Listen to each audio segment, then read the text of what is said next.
Hello to everyone. Thank you all for joining us today. Just for your awareness, I believe we have over 2,000 people who have registered for this panel discussion, and those 2,000 plus people are representing 13 countries. I emphasize that because on this particular panel, we specifically wanted to get a global diversity of thought and advice and comments. When we're talking about risk assessment and supply chain security compliance, that's not only from a government perspective, but equally important from a private industry perspective. So let me give you a quick introduction of these individuals. Mr. Jade Kelly, my colleague, has served in the private sector for over 30 years with particular emphasis on operations strategies, trade compliance, digitalization, supply chain security, and risk management. He is particularly passionate about building predictable supply chains through customs and trade compliance best practices. He has worked in and around China, Europe, Canada, and the US. He's the gentleman when everybody says there's nothing there to measure. He lives for key performance indicators.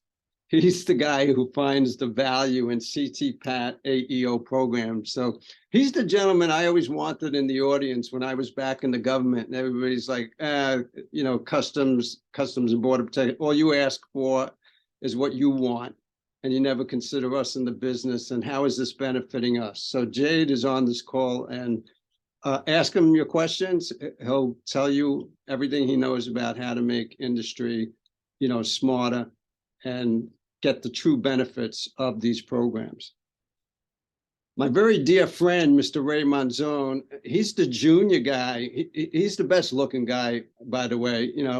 He's the junior guy with only 25 plus years, 26. But specifically, I've known him a very long time. He's an expert on all things anti-smuggling, supply chain risk management. He is a CBP law enforcement official. He currently is a CTPAT, Customs Trade Partnership Against Terrorism, supervisory supply chain security specialist. He focuses on enforcement, supply chain security, and he has been an instructor for many years, training both, U.S. Customs personnel and industry personnel at large. And then across the pond, as they say, where we in the US and the UK, they would say we're separated by a common language. So we'll see how this dialogue goes. But another one of my current colleagues, Mr. Gordon Wright, is a highly experienced professional with over 40 years, like myself. So we're the senior officials on this call. In border agencies, the International Transportation Association, IATA. He was an executive at DHL Express, and throughout his career, he has been a lead negotiator on cross-border security, customs regulations and procedures, cargo and mail supply chains, and international trade. He's also worked at South Africa Revenue Service, UK Border Force, and Her Majesty's Revenue and Customs Service. So with that introduction, I also want the audience to know that you were all surveyed, and we've made the panelists aware of what were the top 3 topics of interest.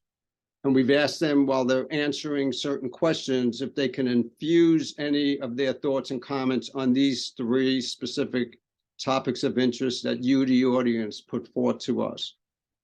First one was finding threat assessment intelligence. So Jade and I were talking about this right before this. Some of you may not know, because myself, kind of like Ray and maybe other government officials, always focused on stopping bad people and bad things. But in the industry, supply chain threat assessment and concerns was fires. With my New York accent, I'll spell that, F-I-R-E-S, fires at either warehouses, facilities, was the #1 threat for an industry possibly not getting their products on time, just in time. So there's a lot of things that are out there on the internet, but we'll touch upon some of those. Second one that the audience wanted to be discussed was quantifying the benefit to supply chain security programs. I think as I introduced, all the panelists will be able to give you some insight and to show you real data. Mr. Kelly has graciously agreed to, when he is speaking on one of his rounds or questioning, he will put up some information and some data to show you how you could turn that information into meaningful, useful information. And then the third one, ACE, ACE stands for the Automated Commercial Environment. So the question was, how does ACE and other data sources, how can that be applied to your risk assessments? So if I can proceed with the round of questioning for the esteemed panel, we'll start with Jade. And on that one, sir, the question is the risk assessment only to comply with customs, or can it become an important tool for the corporation to inform and drive decision-making? Well, let me just start by saying thank you for having me, Mr. Gina. It was nice to be invited, and it's not very often that I get to be on such a distinguished panel with Mr. Wright and Mr. Monzon. I do have to confess that Excel nerds like me don't get too much of an opportunity to rub shoulders with Ray Monzon, so I'm a self-acclaimed Ray Monzon groupie. I'm glad you asked the question, and there's definitely a tremendous value of a risk assessment to the corporation. And insofar as much as that, it really hinges a lot on the benefits. So when you're looking at a traditional risk assessment throughout the various countries, one of the most developed and easiest to follow is CTPAT's 5 risk assessment. That's fantastic. But when you're talking about the corporate requirements, it's not just about stopping bad guys with bad things. The scope is so much larger, and it gets into really about friction reduction. And that's progressive. We're working on that all the time. So there's 3 things that a corporation really wants to include in their risk assessment. And the first is measurable benefits. The second is is erosion. And the third is keeping it organic. It has to be sustainable for all the locations. So let me talk a little bit about measurable benefits, because really, if you're going to talk about a risk assessment that's all risk and no reward, it's kind of like riding a bike with only a single pedal. Get a lot of momentum. And so what you really want to do is have those benefits clearly outlined, because when you go to the C-suite for investment, either in terms of headcount or in terms of dollars, to help the program be progressive, that's the first thing they're going to ask. And let's be honest, it's not like customs authorities throughout the globe will come to you and say, here's how much money you're going to save.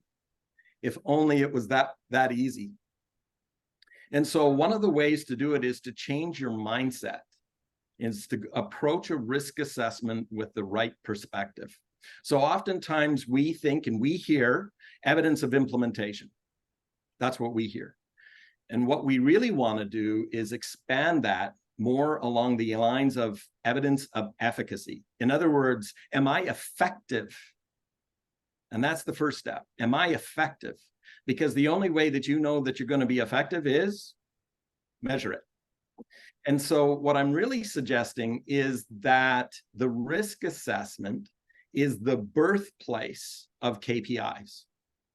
And by doing that, you're measuring your own performance and growth and change over time. And there's great advantage within that. And so to get started, it's hard to just jump in, because where do you start? And the best place to start is looking at a supply chain security program as a quality management system. And really, that's what it is. You've got procedures, you've got education, and you've got adherence. And so people, even from the COAC group that helped write the MSCs, all of them have very strong quality management systems and QMS departments. They can pitch in and help out. We're actually going to try to walk you through a couple of those, because let's be honest, when it comes to numbers, you can't describe, you've got to see it. So we're going to show that. The second part about this is erosion. As much as I would be concerned, if I'm a point of contact, about threats infiltrating my supply chain, I'm more worried that I'm not going to detect it. And so what I really want to be looking at is things like the monotony of doing inspections, headcount turnover.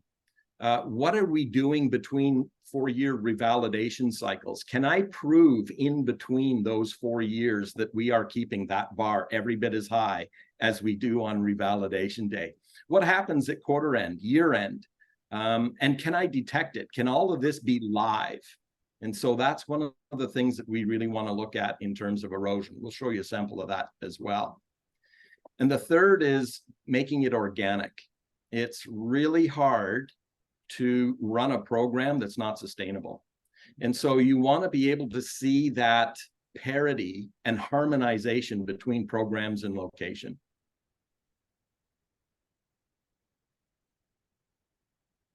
Great comments, great comments. I'm writing notes here because in a previous life, when I was back at CBP, actually when it was the U.S. Customs Service, I headed up what was called our industry partnership programs.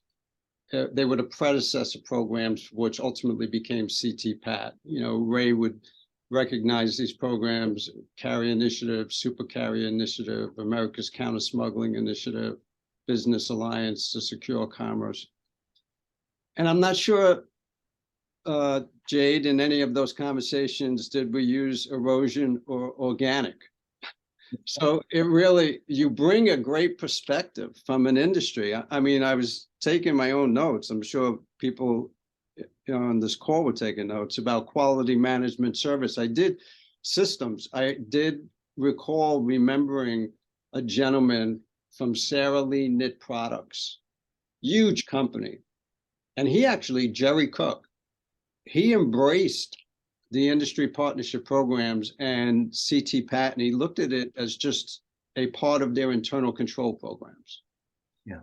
So, as you were alluding to, I think companies can either look at all these requirements as a burden, or they can actually look at it as something that can just complement what they're currently doing and maybe enhance their current operational procedures. So with that, I'll transition to Ray.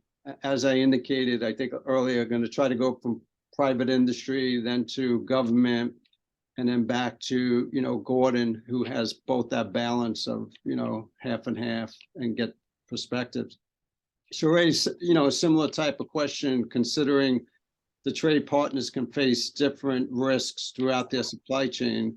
What is a simple way for each entity to analyze, document, and address each risk as they may encounter? Well, thank you, sir, and thank you to CD Strategies, and of course, Mr. Gina. It's a true honor for me to be here.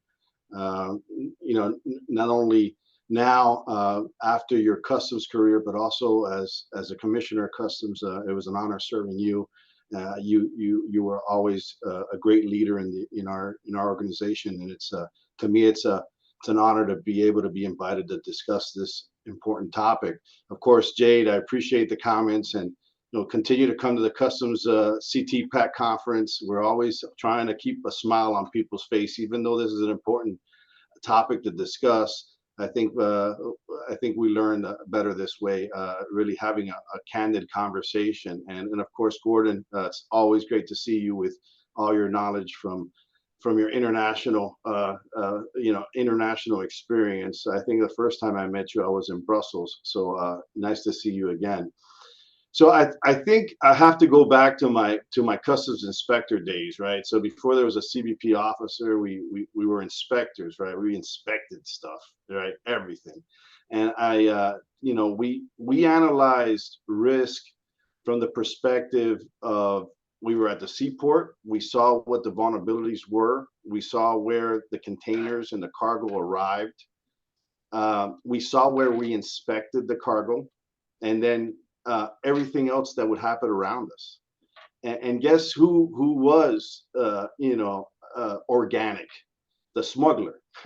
The smuggler was very organic and very flexible because they were watching our every move, right? We inspected the right side of the container. They would put the contraband on the left side. We would tunnel to the back. They would put it on the front. They put it in the structure. Point being is that assessing risk has to start from the very beginning of how you operate, and everything that you do has to be put under a microscope, because guess who's doing that? Your adversary. Your adversary is measuring your weakness, your strengths and your weaknesses. And so why do we do this exercise? This exercise is to do the same exact thing. We need to measure our weakest link. And as you say, erosion does occur. Our saying is, don't fall asleep at the wheel, right? Because what ends up happening is as the one moment that we do, that's when we are taken advantage of. So Jade, you mentioned the 5-step risk assessment of CTPAT. When we came out with this, we wanted to make sure, we've always had criteria, and our newest version of the CTPAT criteria in 2020 really goes into more detail, just not telling our AEO partner, our CTPAT partner, hey, these are the things you need to have in place, but it really goes into detail on some examples on how to get there, right? Explaining a little bit more in detail. And I think the 5-step risk assessment was a very good tool to explain how do you measure risk in your supply chain.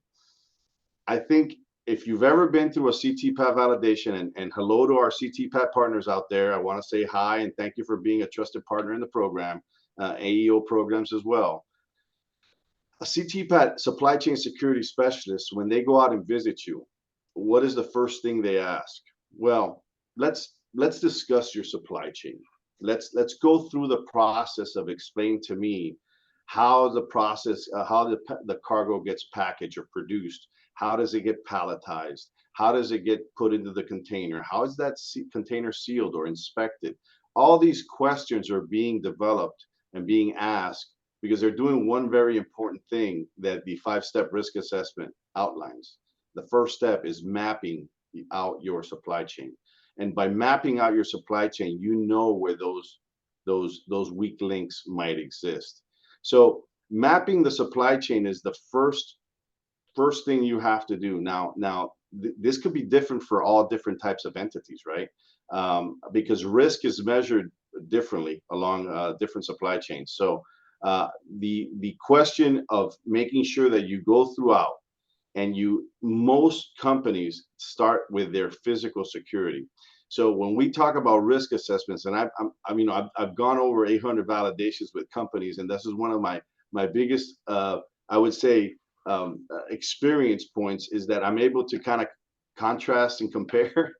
And the truth is, most companies focus on their physical security when they're doing risk assessment, right? They're thinking about the physical structure. They're thinking about access controls. They're thinking about, badging and those type of things. But truthfully, it really starts at the point of origin, at the stuffing location, because eventually you're going to have that. If there's a problem there, that problem is going to show up at your doorstep, at your warehouse here in the United States, if that's where the cargo is arriving, right? So you really have to, and I make a simple observation or a simple comment here. When I first started, and I remember Commissioner Bonner, that kind of came up with the concept of CTPAT right after 9/11. The idea of us having a physical boundary of borders are no longer exist, right? So the risk was when the container arrived at the port, the container was unloaded, and that captain handed the customs inspector the manifest, that's when the risk assessment process started. Those days are over, hopefully, not in every country, but in a lot of countries. And why do I say this? Because those borders start now in your loading facilities, in your foreign manufacturers, in those distribution centers that are actually handling the product that's going to get exported. So you have to go far back. You have to analyze that whole process, and you have to start mapping out your supply chains in very clear detail, because if someone's going to attack it, that's what they're doing. They're analyzing it from a very, very, intense standpoint, viewing those locations where they could attack it. So start from your point of origin all the way through who you use, your partners, and to your final destination here in the US. And each of those points, once again, take into consideration. Are these partners, are they known? Are they AEO? Are they have the ability to be AEO? Are they CTPAT? And understand what goes into being in those programs, and what goes into a validation of those processes. Because if you do not know that today, then you're vulnerable. No, excellent comments. Little housekeeping. I was reminded by somebody sitting to my right that for the audience, if you do have any questions that you'd like to ask of the panelists, there is a Q&A tab that you can press and submit your question to it. But let me just give a quick point, since it was the anniversary yesterday of 9/11, and that was 22 years ago. And I was reminded to just make this point because of something that Mr. Monzon just stated about, Commissioner Bonner was the commissioner at that time. As that expression goes, is it the person or the moment or the event that makes the moment? I really think he was the right person for that moment to get us through it. And what he alluded to about no borders, for some of the audience members who might be much younger than us on this panel, when you think about it, every country around the world was stopping something from entering their country. So that means all of those border officials were examining the cargo at the border, because the intent was always to try to bring something bad into the country. Well, unfortunately, 9/11 taught us that you don't have to bring anything bad into a country, to create devastation, not only for that country, but globally. You could just use legitimate conveyances as weapons of mass effect, is exactly what they did. So we quickly realized that it wasn't always about bringing something into the country. You could transport something across, and when it reaches the border of a country, that's when it could be detonated, even before it's actually inspected by the host country authorities. So that concept of, the border needs to be moved out for everyone's benefit, is that how that came about. So, Mr. Wright, from a other perspective, and I'm the first one to admit that, the CTPAT program is very different, slightly nuanced than the AEO program. I had the pleasure of being at the WCO when, the Safe Framework of Standards happened to be, adopted by that full session. And there are different nuances to a country's customs and industry type of programs. So from your perspective, you could share with all of us and re-educate me, as well as, how the EU AEO program has evolved since its inception. Thank you very much, Mr. Gina. And also, it's a pleasure to be on the panel with such esteemed colleagues. And I always find these events quite interesting, because within the customs world, you often reshuffle the pack of cards, but you end up with the same faces and the same colleagues, just in slightly different roles. So myself and Mr. Gina go back quite a long way on this topic, because we worked together on the mutual recognition agreement between the United States, CTPAT, and the EU AEO program. And there were a lot of lessons drawn from that. And I would like to think that one of the lessons that was drawn was that you can learn from each other. You can learn from best practices. But starting from the very beginning, I think when you look at the way the program has evolved in the EU in particular, it's evolved collectively with other countries around the World Customs Organization safe framework, because it's critical that each of these programs that are developed in different countries meet that global standard, because that's the enabler for mutual recognition agreements. Now, through the committees that they've got at the World Customs Organizations, it gives member states like the US or the European Commission or states within the EU to actually come forward with some ideas of best practices, which other states can evolve. But looking at the very beginning, as far as the EU was concerned, it started off quite similar to CTPAT. So it was focused 100% at the beginning around security and supply chain security, and ensuring that there was a partnership between customs administrations and trade to collectively manage their international supply chains together, take full responsibility for those supply chains, and enhance their capabilities to root out anything that could endanger their legitimate supply chains. The good part about it was the recognition, I think, both at the WCO and certainly within the EU, that if you get this right, these sorts of trusted trader programs can be trade enablers. And so what we saw in the evolution of the program in Europe was that benefits started to be identified.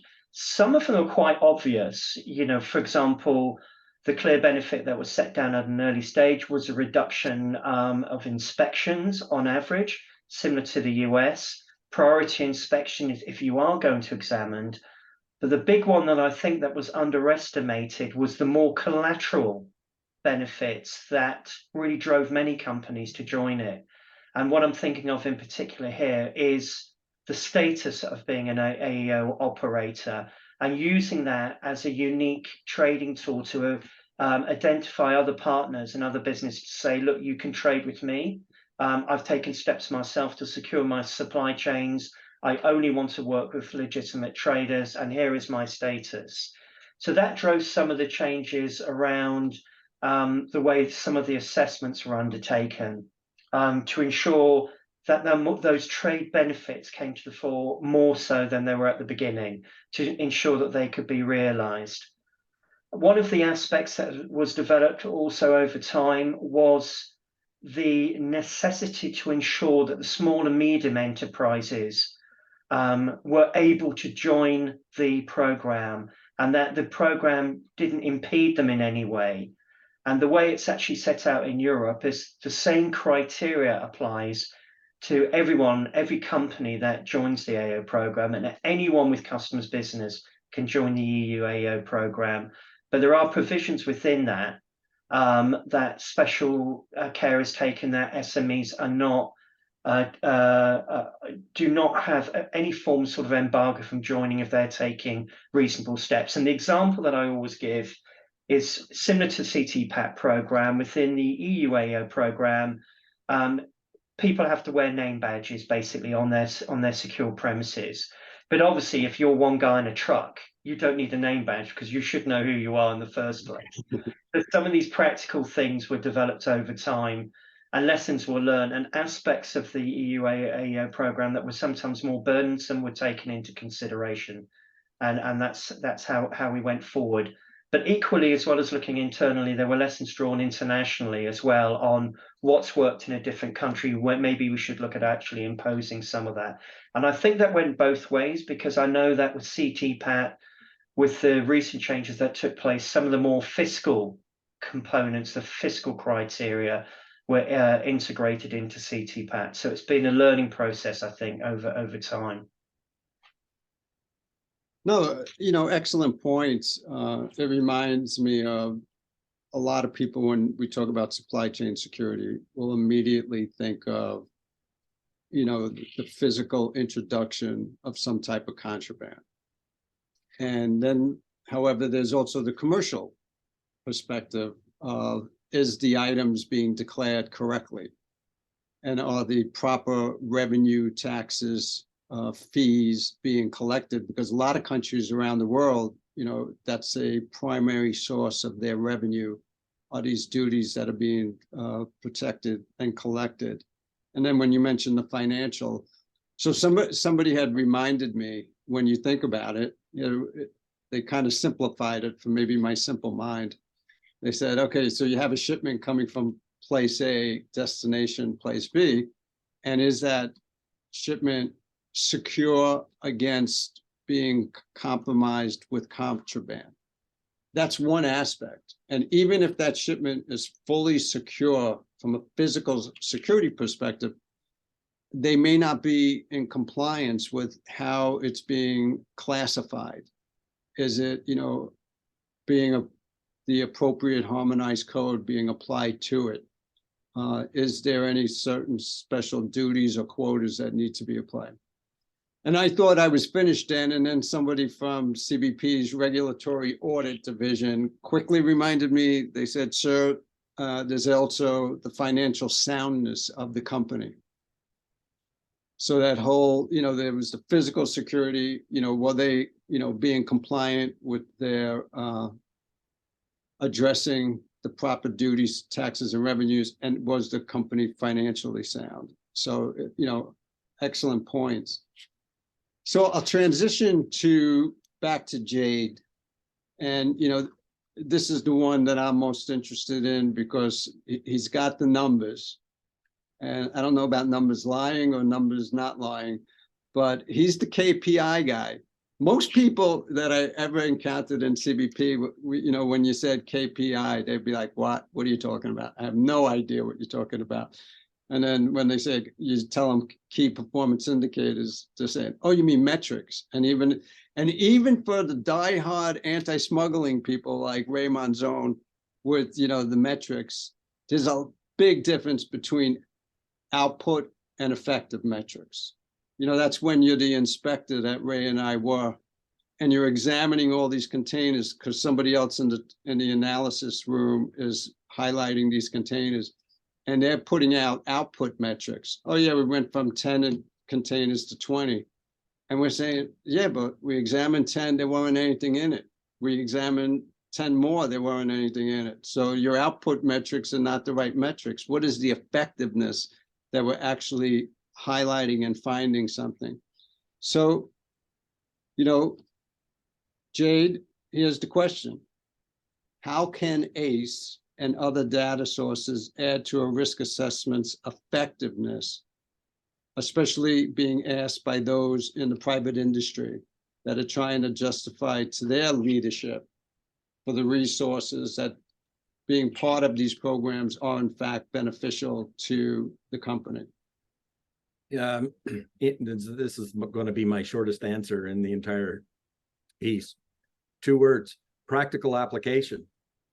We have the regulations and the criteria are black and white, and the data sources and the point of contact together need to be able to lift these words in black and white off of a page and make it an ecosystem, make it a way of life.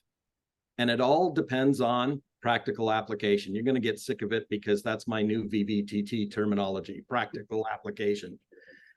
And what it's really all about is being able to say, how does this apply to me? How do I make use of it? So let me give an example. And the example is all about erosion. And if you're in trade compliance or if you're in security, we know what's happening. In-house resources are declining, volumes are increasing, and the gap is getting wider and wider and wider. So maybe we could just throw up slide number 1, if you please. And I should mention that every single piece of data that we're going to share with you today are pieces that CTS uses for its clients, and all of it is readily available to every single delegate that's here with us today. There's nothing proprietary. This is all data you already have. What we're hoping is that it'll fire your imagination, because these are just certain scenarios, but it'll open up that perspective and you'll be able to think of ways in which this data might be tweaked for your needs. But in this particular situation, we are asking the question, is security under-resourced? And that might already be the reality, or it might be something that's coming up. Cutbacks are coming.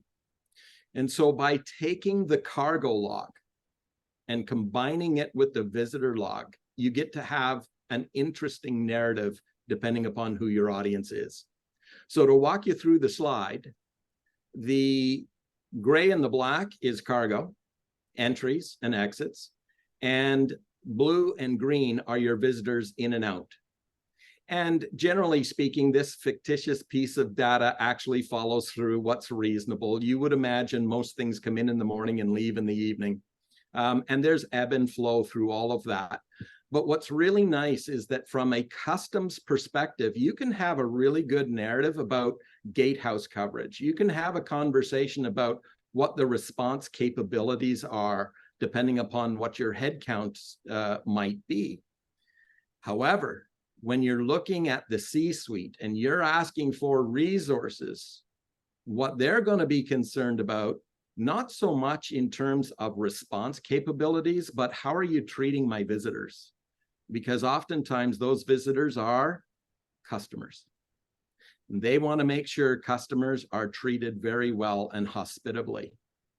The other thing that executive is going to want to look at is, are there ways in which we can introduce good technologies? In other words, automate as opposed to adding headcount. Those are reasonable questions. And so by knowing this and mapping it out on times of days and ebbs and flows, you can actually be able to get the starting point of measurement. Now, what's really nice about this too is the business unit engagement. And what you're actually being able to tell your colleagues on the core team is that supply chain security programs can generate investment.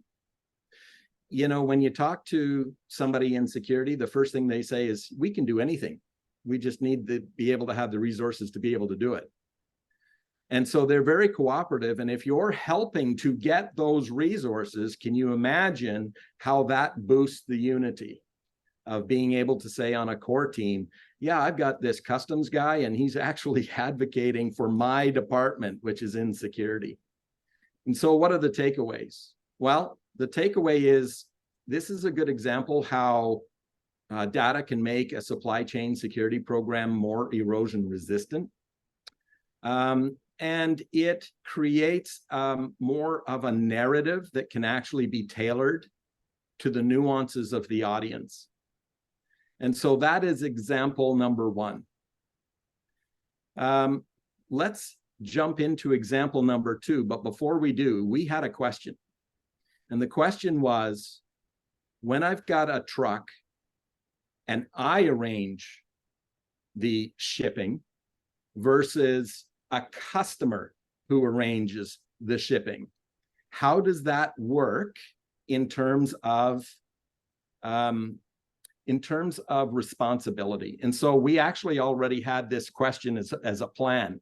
If smuggling is detected, do Incoterms influence responsibility? So feel free to fill that out. Now, why is that important? Well, that's an important question largely because you would be looking for any lever to limit your liability. And as we mentioned, customer shipments tend to complicate that relationship. One of the nice parts about the AEO program that's a little bit unique to, say, CTPAT is that they multiple times talk about this in the form of contracts. Is the response almost ready? I don't know how long to talk or stall. Yeah, look at that. Almost 2/3. Almost 2/3 say that Incoterms influence responsibility. 25% say no. The answer to that question is Incoterms do not influence responsibility. Picture it this way. Let's say, for the sake of argument, smuggled goods are on board a particular, well, let's call it a highway carrier. Right off the top, the driver's likely in handcuffs. And guess what that driver's going to say? Not my drugs. I didn't even load the truck. And so law enforcement's going to go right back to that exporter and say, let's have a chat. And so point of contacts really need to do their best to be able to insulate their own company using things like CCTV coverage, good paperwork, the workflow and the hygiene that goes along with that. So it's really, really key to not have that invisible line dividing between not just shipments you arrange, but also domestic versus international. This should be organic. We should be checking everything right across the board to be perfectly safe. And that's a really good lead into our second slide. So maybe I can pull up our second slide. I just preface to our LSPs that are with us, our logistics service providers. We're not trying to pick on you, but it is an area of weakness. And we know that those who are here take their responsibilities seriously. So we want to say a big thank you to you for doing exactly that. That's really awesome. But as much as you might imagine that there are so many that do a wonderful job, there are others that may or may not. And so we're going to explore that relationship a little bit. And what we did was we looked at the data in terms of the flow of being able to devise, or how that data fits into that flow of a 5-step risk assessment. And so the first piece, obviously, that you do is a cargo map. And we're not going to dwell on the cargo map very long, because I think CTS had a webinar on cargo maps, and we could probably use the rest of the time all on cargo maps. But for myself, I'm very keen on the graphic style, just because you have a convergence of country, conveyance, and company. And so it becomes so easy to spot risk using your red, yellow, green, because they align or they don't, or it's speckled throughout. And it gives you a really good indication. So once you've got that, and you start in on your threat assessment, and we know that, the more layers you've got in your carrier side, you've got references to the fact that transportation is really rather vulnerable. You come up with a statistic, and this is true of Canada, to the United States, 80% of thefts occur on a highway carrier. And you say, okay, well, how does that affect me? And it comes back to that practical application. How does that make the world of difference to me? And so what you do is you can go into ACE, and you pull a report in ACE that actually has your carriers in there. You can put it on an ES003 and add it from the dictionary. If you're not in the United States, you can get this information from your brokers, or you can get it from your GTM TMS systems. But there are ways in which you get it. What's nice about the ACE system is it's already there for you. So I'm kind of spoiled with ACE. And once you look at that and you contrast and compare what's coming across the border with what's in FBI. In this example, fictitious example, 25% of highway carriers are monitored. So the question that you ask yourself is, if 80% of thefts occur on highway carriers, that means access. I'm not just worried about theft, I'm worried about illegal cargo introduction. Am I comfortable with that? Am I comfortable with monitoring only 25%? And you might be thinking, well, that's because the other 75% I've got SAQs on, or self-assessment questionnaires. Well, the question is, do you? And so if you do have that 75% covered from self-assessment questionnaires, under evidence of implementation, you can stop. But under evidence of efficacy, should you? So let's say, for the sake of argument, you say, well, I'm not comfortable with that 25% monitoring. I want 100% monitoring. So I'm going to make this edict and say, hey, look, if you're going to broker loads, you can only broker loads to other CTPAT certified companies, and we need to be monitoring them. And you juice up a procedure and you put in those corrective actions, and away you go. Once you get to 100% and you run those numbers again, you notice something different. And what you know that's different is that only 25% of the now 100% monitored highway carriers have been validated. So let's break that down. What does that mean? Let's unpack that. That means that 75% of your highway carriers have submitted the paperwork for their CTPAT approval, but they haven't had a supply chain security specialist come physically to audit them. So then you ask yourself, am I comfortable? Is that enough to offset that 80% risk? So then what you might do is say, well, I'm going to make everybody, not just the certified people. I want a glimpse into these logistics service providers, and I want to be able to sleep at night. And so what you find is, well, you got a 50% response rate. They're 50% on time. Those are fictitious, of course. But as expected, you've got a 95% score. So you feel really good. You feel really good. And that's when you kind of dig a little bit deeper. And if you've got these systems where you've got your cargo map and you've got your 7-point inspections, all of these pieces line up to whether the conveyance has been locked, whether it's been sealed, whether it's clean or dirty. And that's when you can start to do certain self-audits. And that's where you devise your own system, and you can use CCTV to even actually cover that. If there's a gap between your on-site audit and their SAQ score, you've got to figure out why that is. And you've got to be able to close the gap. Now, just think about what that means. What that means is that from a data perspective, you can start saying what you've got at the corporate level. Yes, we're 100% monitored, and we've done our SAQs, and we're doing all of these audits. So we're actually physically making our supply chain security programs. Our supply chain is stronger today than it was last year. But what it also does is it educates your logistics supply chain. It allows for that influence that an importer has within that LSP.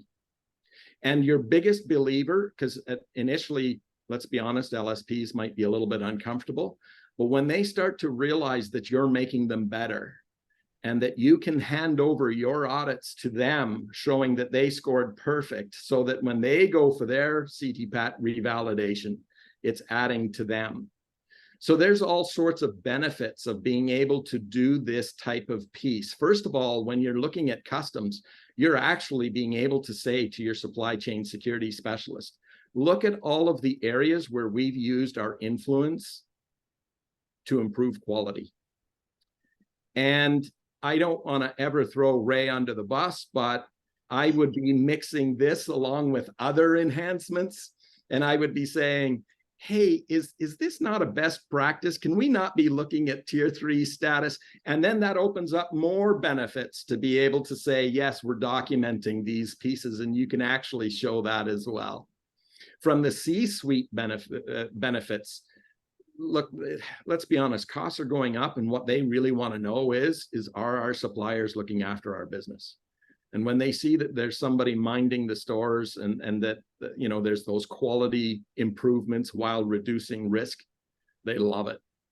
And then in terms of the business unit engagement, logistics is oftentimes a thankless job. Now they're getting props from the steering committee because they are actually advocating for this type of of quality enhancements. And one of the intangible benefits from all of this is when you have that relationship with the logistics service provider, that truck that's on the highway, when they encounter issues, guess who they're the first to call? You. So now you've got that increase of communication, and your detection also improves. So it's the type of thing that just actually, you know, has benefit after benefit after benefit.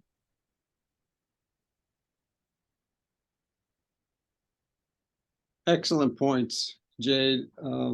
As I was listening, I'm thinking to myself, from a company perspective, everybody would benefit if they had a Jade in their corporation. Because I will tell you, and we're transitioning to Ray next. And Ray, we have a question or two from the audience, but as we transition to you, I'm reminded when I was back at Customs and then CBP, it was always a matter of how is this benefiting us? How is this benefiting us? And then in my positions, I had the ability to encounter, and now I'm speaking to the audience, I had the ability to encounter people like Jade, and I'm bewildered as to like these other companies who said there is no value. And I'm like, well, as I alluded to Chris Cook earlier, you know, now Mr. Kelly, and I'm like, okay, well, these gentlemen have the same access that everybody else has access to relevant data. Some people, just myself probably included, would not know how to use that data and how do I apply it to my business. So great sample explanations. You know, the liability, especially the cargo theft liability, kind of just furthers that when people ask another question of the different aspects of risk that they have to worry about. You know, we talked about, you know, is the warehouse going to encounter a fire? Do you have natural disasters? You know, right now everybody's, well, does the war in Ukraine impact my specific supply chain?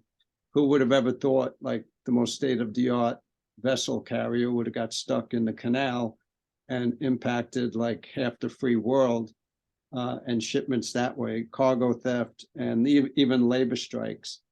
So, you know, with that, I'll transition to Ray. You know, the question that came in from the audience. So as you're addressing and complementing what Jade said, as far as conducting a risk assessment, you know, of your operations back into, as far back into the supply chain, can you add this too as part of your answer? Specifically, it states, when you refer to mapping the supply chain, are you referring to the quote unquote tiers? I guess CTPAT various tiers, the physical location of cargo, or all of the above? So when you refer to mapping the supply chain, are you referring to the tiers, the physical location of the cargo, or all of the above? Excellent. So I'm gonna go back just to Ecoterms real quick, because I know that was a topic, and I'm gonna read right from the 5-step risk assessment here, just to make a quick solid point, which Jay did a great job doing. But just to reinforce it, it says here in the latest version, Ecoterms define the respective obligations, costs, and risk for loss or theft involved in the delivery of goods from the seller to the buyer, right?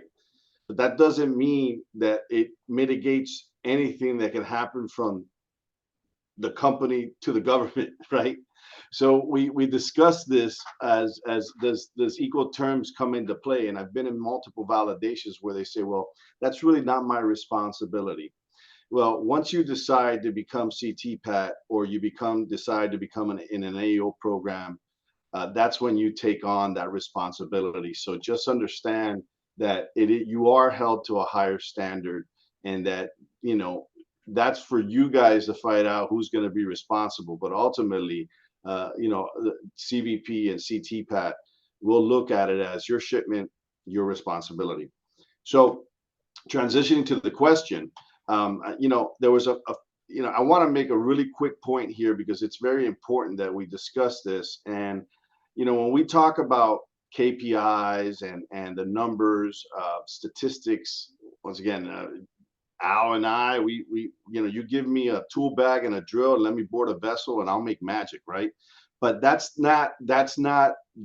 we need the guys like Jade and Gordon that really understand the importance of supply chain security, the importance of AEO programs to crunch the numbers and really show true numbers that that benefit a company. And I'm always amazed when I hear people like Jade discuss this, because for me, it's definitely a best practice.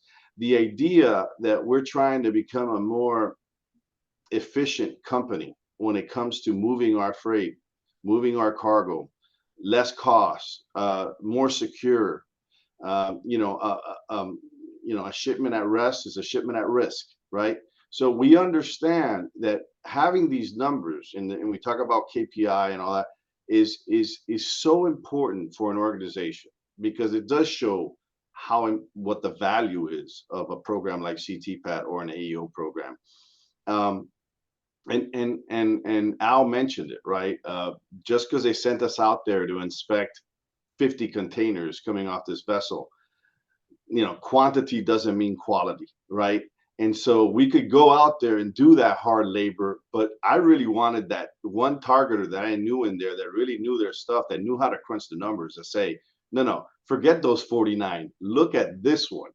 And that's what you guys do so excellent, is really crunch the numbers and say, here is where we have to focus our attention. And we don't have to focus all our attention 100% on these external areas if this is the true core of where we want to make sure to make improvements to become that efficient and effective company.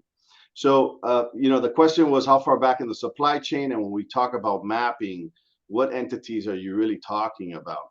And so I'm going to discuss this in two worlds. I will talk about it in the CTPAT AEO world, and then I'll discuss it as just company in general, right? Because I think that this is something that you should be doing regardless if you are in an AEO program or not. You have to know who you're doing business with, right? And that, I mean, I'm still amazed. I go to some companies and say, I'm dealing with this company and, in some other part of the world, and I've never even had a face-to-face meeting with them.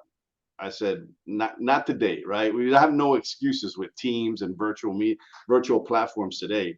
So it's very important that you do know who these entities are. So having said that, understand that once you go back from a CTPAT perspective, we want to know who is making the products that are coming into your facility. So in the case of a foreign manufacturer that we might go validate, we want to make sure that if you have pallets in there, if you have skids, if you have containers, anything that touches your facility, you need to know who that business partner is, because those are perfect targets to introduce contraband. And then from there, you can make an assessment. Okay, have I gone and visited them? Have I assessed their risk? Are they a trusted partner? Are they in AEO? Are they in CTPAT? This might sound, I simplify things, and I've always done this all my whole career, because it's very important to understand it only gets complicated if you want to make it complicated. You need to be efficient by making it simple.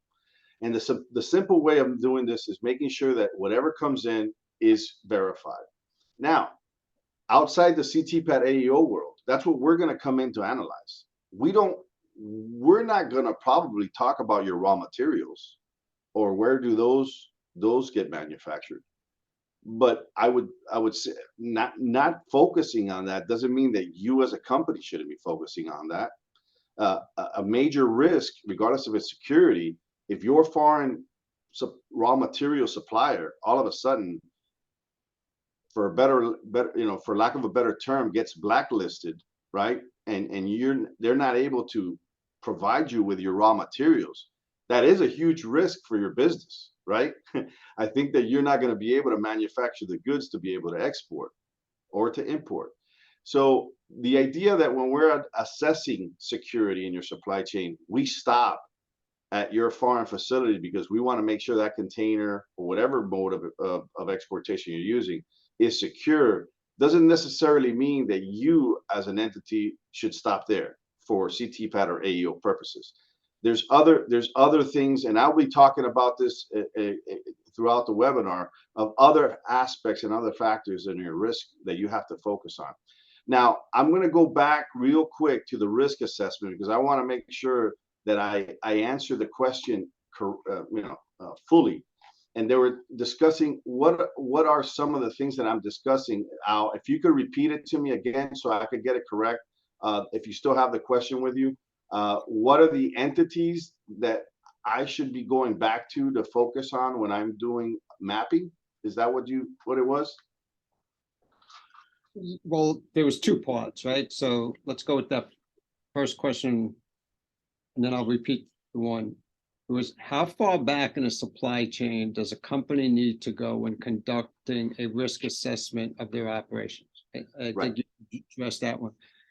Right. The one that just recently came over from a audience member was, when you refer to mapping the supply chain, Right. are you referring to the tiers, TIERS, or the physical location of cargo, or all of the above? Okay, so just to clarify, when we discuss tiers, and I'm not gonna, I have visibility of probably what's coming down the road. So tiers right now is only focused on CTPAT importers. So importers in the CTPAT program has 3 tiers. One that's been certified, as Jade mentioned, we reviewed their application. They look like they're complying. They submitted all their SOPs. We've done vetting, eligibility, all those requirements passed, financial stability, all those things are done. They become certified. That's tier 1 for an importer. Once we go and validate, we go verify their security, we validate what they have provided to us. We come back, we generate a report, they're validated. That's tier 2. Now, during that validation, if they wow us, they're meeting every minimum security requirement and they have a handful of best practices, sometimes 2 handfuls. The point is they are above, they're exceeding the minimum security criteria, then we will make them tier 3. Those tiers are important when you're doing business with your partners because it kind of tells you what level of security they have at that current point. Jade mentioned, are you comfortable knowing that this carrier is certified but hasn't been validated yet, hasn't been visited by CBP and verified? That's a determinant, and we have to do that within a year. So the good thing is they've passed eligibility, they've passed vetting, they've gone through the scrutiny of us making sure that they're legitimate, and they have some history with customs. They are doing what they say they're doing. But are you comfortable with accepting them as a partner, not having us validate them? And that's a business decision you have to make, once again, because we are going to get to them, and you are able to track them through the SVI. So it's important for you to understand that the tier system is only for importers at this point within CTPAT. But when I talk about mapping, and if you go to the 5-step risk assessment, it's really mapping your entities. Yes, location is important, country of origin is important. And so when you go through mapping your supply chain, and I know many entities have many, you would talk about also including your procurement department. You would have, the production of the goods, packaging, where are you receiving the actual boxes that the goods are going in, right? Because that's sometimes an importation as well. Storage locations, loading facilities, transportation, who's moving it. Jane made a great point saying, most of the times it happens when it's moving from plant A to plant B. So you got to make sure that those transport companies, regardless of the tier, if they've been validated or not, if they're in CTPAT or they're in an AEO program, at least they've gone through some sort of scrutiny to be part of the program. And then last but not least is document preparation, like, you know, who your customs brokers and people that are, you know, generating your documentation. Remember, risk is not all about security, like security breaches, right? Because security breaches can happen in many, many different forms. And I'm going to talk about that. I'm going to talk about cybersecurity that sometimes we forget, right? I'm going to talk about, you know, these other scenarios like a pandemic, right? That can be a really, you know, it's haven't happened in 100 years, but that put a strain on a lot of supply chains. So these are very important things that you map out and then be able to have an action plan to know how to get out of it. And I can tell you from studying risk management, it's not about a situation happening to you, some sort of breach, some sort of supply chain disturbance. It's really how you recover after it happens. It's these things are going to happen, but it's really coming out of it and surviving it is the most important factor about it. Great, thank you. So as we transition to Gordon, so we had a couple of questions that came in, particularly relative to the AEO. So it says EU AEO status should be considered when customs apply risk management for imports, exports. How is that done and what will change in the future? That was one. And then the second one, as a former DHL executive, do you think that the CTPAT program will be able to address e-commerce? That second question can be a whole nother 3-hour seminar by itself, but so those two questions, Gordon. Mr. Gina, can you just remind me the first one there? It was breaking up. The first one was EU AEO status should be considered when customs applies risk management for imports, exports. How is that done and what will change in the future? That's a similar question in the US all the time. CTPAT, but I always get examined. Why is that? And I just call Raymond Zone. So. Maybe I could use the same response, Mr. Gina, and then can you phone Ray? He should be able to answer. But no, I actually do know the answer to this. So the AEO status is taken into consideration at a number of steps. Similar to the US, there is a requirement to provide security data prior to the arrival of shipments into the European Union, and the same for the UK, by the way. And part of this data set is the ability to submit an AEO number, or what's called an economic operator registration identifier. And what happens is when that information is submitted to the different member states of the European Union, that data is integrated into their risk management engine, and the status of that operator, whether he's an EU AEO or, for example, a CTPAT member, is taken into consideration when the risk scoring is done. In addition to that, if that operator who's an AEO is in a partnership with, say, a US CTPAT exporter, that further reduces the risk scoring for their particular shipment. So what it means in practice, they're less likely to have delays through additional documentary checks or requirements for more information, less inspections, and so on. But all of the risk management engines at the moment are actually will take into consideration the AEO status through the provision of that, the AEO number or the EORI number. Now, in terms of e-commerce, which is a brilliant segue, Al, into a significant change that's taking place in the European Union, a change that probably is the biggest change for over 50 years, which is what's called the EU Customs Reform Package, which came out of a report generally called the Wise Persons Group report. And to cut to the chase, what that report said was that the customs administrations in the European Union weren't basically fit for purpose, mainly because of the explosion of e-commerce and a linked fraud with that, basically, that it was because there were an increase of 300–400% in terms of shipments, that customs administrations using traditional methods, transactional-based customs methods, they could not handle that in an efficient way. Now, this customs reform package is one of the fundamental cornerstones is risk management. And one of the main complaints that we heard from many of the different international traders shipping goods into Europe, and I'm sure many of the individual companies online here, is the difference in treatment of the different member states. So although there are 27 different countries within the European Union with one customs code, the bottom line is there are slight differences, and there are 27 different IT systems for interfacing. So if you're exporting out of the UK, out of the US into 5 EU member states, you've got to interface with 5 different systems. The customs reform eradicates that and creates a thing called a data hub. So in the future, you will be able to submit all of your data for all your shipments going to the European Union, regardless of what member state it is, into one central location. Now, that is a positive thing.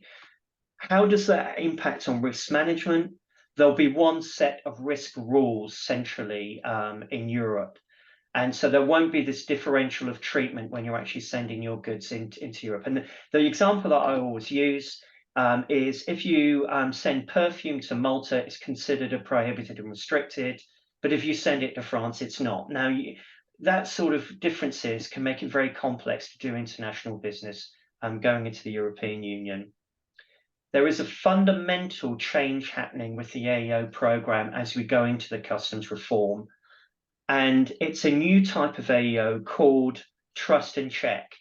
And Mr. Gina, when I heard the name of this new type of AEO, I had to laugh because it reminded me of all of the CTPAT validations I did together with your colleagues in the States. And the term they always used was trust and verify. Well, I think suffice to say that the European Union probably stole that concept from the US.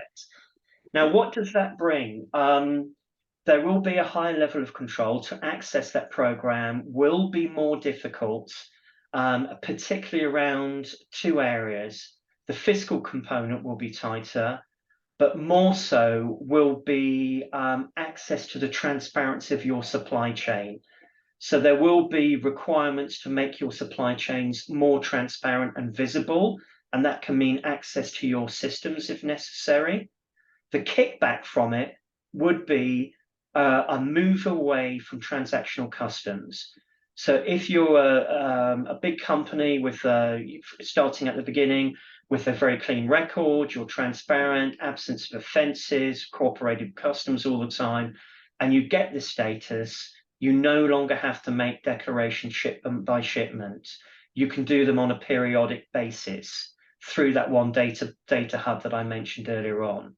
So that's just one of the changes that are taking place. Other changes, Mr. Gina, are things like the removal of the de minimis limit in the EU, which is contentious to say, well, to actually sort of highlight it to many people. That is a big concern because obviously it increases the expenditure of low-value shipments coming into Europe. But on the other side, according to the European Commission, this customs reform will bring savings for trade in the region of about 2.7 billion every year.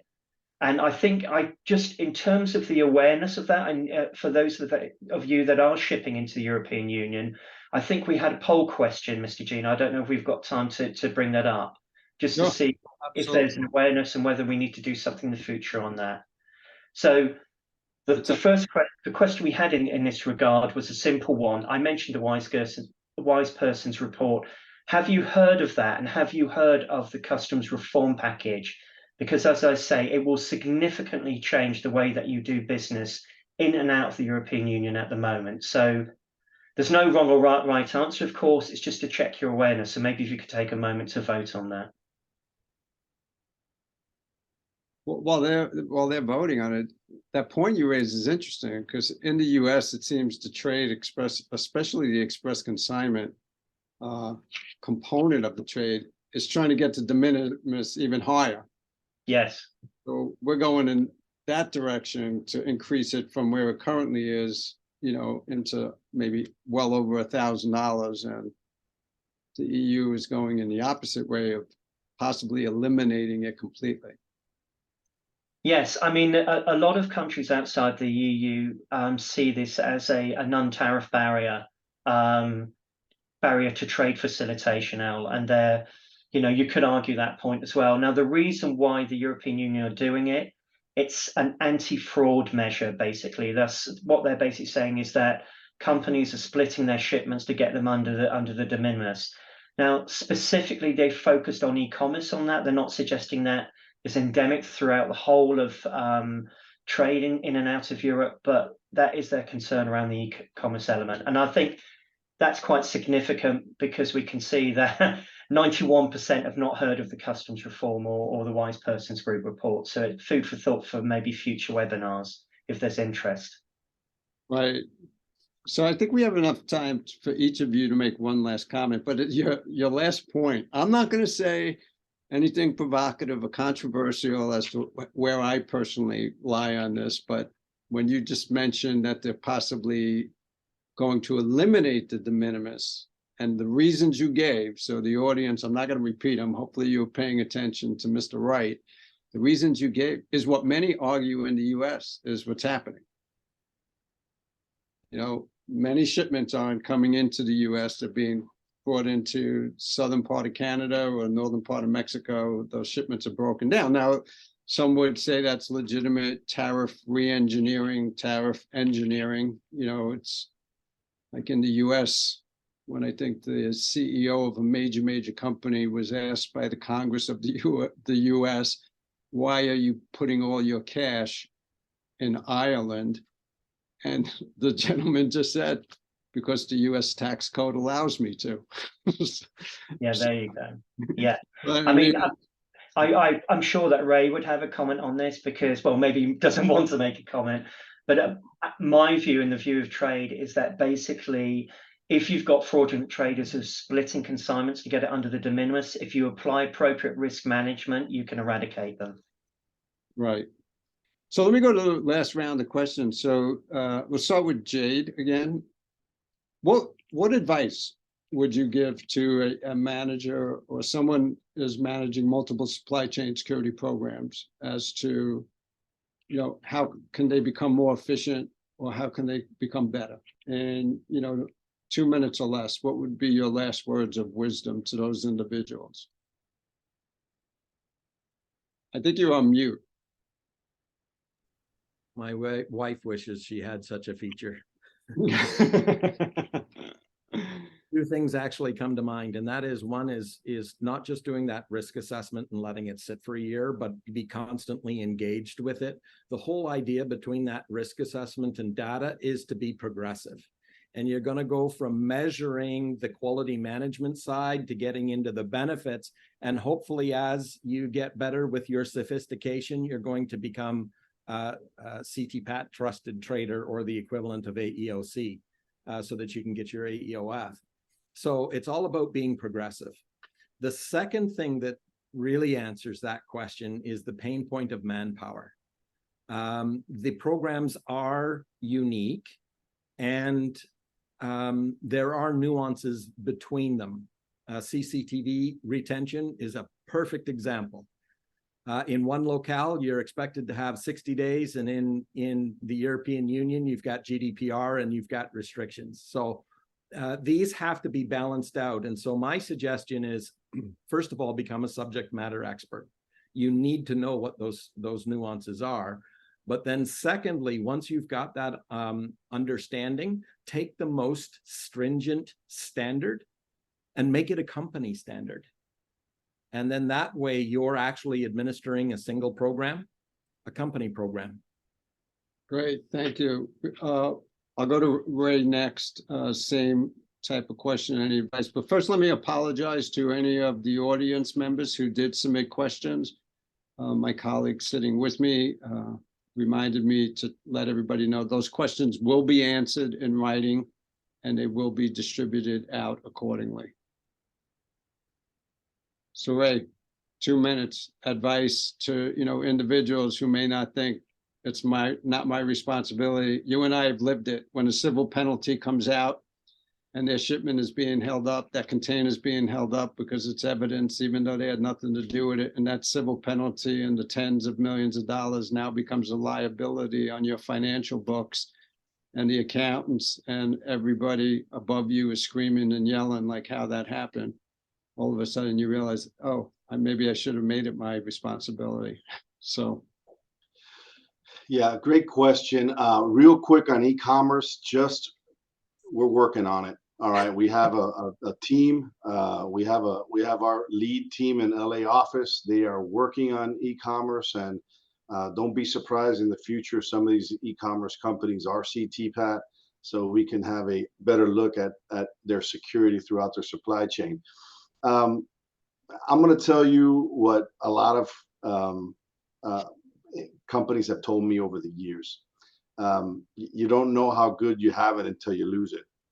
And I can tell you right now, when it comes to CTPAT, that is very clear that companies, when they do request or withdraw or they are suspended, I see it immediately, because they do call and say, how can we get back? This is, what people don't understand, that our exam rates right after 9/11 were not tipping at 3% total. We're up to 16-20%. And if your exam rates aren't going up those numbers, CTPAT's working, because we're inspecting more, and we want to inspect more every day. But we want to do it where we don't stop the facilitation of legitimate trade. We use NII equipment, we use our technology, and we're going to try to expedite it as quickly as possible. But we are inspecting more, and it's very important for CTPAT partners on the call. And I saw some of the questions that were sent about the benefits of it. It's important, and I tell you this, I'm a supervisor here at the Miami office. I'm also the supervisor that manages the maritime security unit. So anything maritime from a sea carrier perspective, we have the Aqualane benefit that the sea carriers are benefiting from. And I could tell you firsthand that I see it every day, how companies are benefiting from this. If you're not contacting your supply chain security specialist to let them know that you have some sort of concern with an inspection, we're here to help. We're here to contact the port. We're here to facilitate any expedited exam, because once again, it's not only the fact that you get reduced inspections, but the fact that when you do get selected for an exam, you should be front of the line. And that's what we're here to support you in.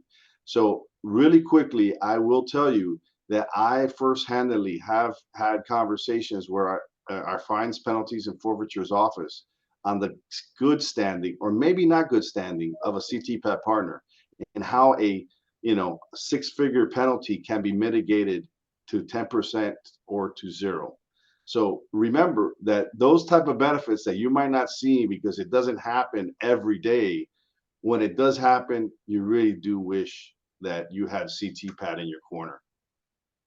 Yeah, with that, I'm going to give Gordon last words, but just for the audience's awareness, sometimes it's always the people who complain are sometimes heard the loudest, but CT Strategies was asked to support the University of Houston in the last assessment of the CTPAT program. So CTPAT has that third-party review of the program in order to see how well they're doing. And some of the questions, we helped formulate ones that were pretty pointed, but an area of questions is, of the 11,500 companies, are you satisfied with CTPAT, and would you remain in the program? And well over 98% or whatever it was extremely high, all said totally happy and are going to remain in the company. So we hear about those one-offs, but I think, utilizing what Jade has shared, there's so many more benefits that can be derived. So Gordon, you have last words, but also there was a question that did come in, how are MRAs evolving and do they impact risk management? So if you can incorporate that in any kind of guidance you would give to individuals in the last couple of minutes. Well, first of all, MRA, are they evolving? Yes, they are. I mean, at first they were just being done strictly bilaterally, normally between developed countries. And what you're seeing now is that a lot of countries, in order to improve their exports to the developing countries, strive to get a mutual recognition agreement in place, because it's an enabler. It's an enabler of international trade. And it can provide real benefits for less developed countries actually access the developing world markets and everything. The direction I think it's going now is that more and more we're starting to see the development of regional mutual recognition agreements. So obviously the European Union was the first one. They've been developing it that way, certainly in the APEC area. And I think we're also going to see it maybe in some of the Eastern countries in Europe in the coming years. And then I think what we'll start to see there is mutual recognition agreements between like trading blocks. What I think is still a little way off, and there was some discussion, you'll remember, Mr. Gina, at the very beginning, whether there should be this sort of international convention that enables mutual recognition. So basically, as you develop your program to that World Customs Organization standard, if you meet all the criteria, you join the convention and you're mutually recognized everywhere. I still think we've got a long way to go with that, because most mutual recognition agreements are built through, I'm going to say it, trust and verify, trust and check between the two programs, and not just the one time, but continuously as well. Well, on that, I want to thank Mr. Kelly, Mr. Manzone, and Mr. Wright. Excellent discussion. From the number of questions that I think are still pending, over 75, obviously a lot of interest from the audience members. And as I mentioned, we are committed. We at CT Strategies will engage with the panel accordingly, to get them, we'll give them some extra work to do, answer some of those questions that you've asked. Everyone have an absolutely wonderful day, regardless of what time zone you're in. Be safe, and till the next time, be well. Thank you, panel. Thank you very much.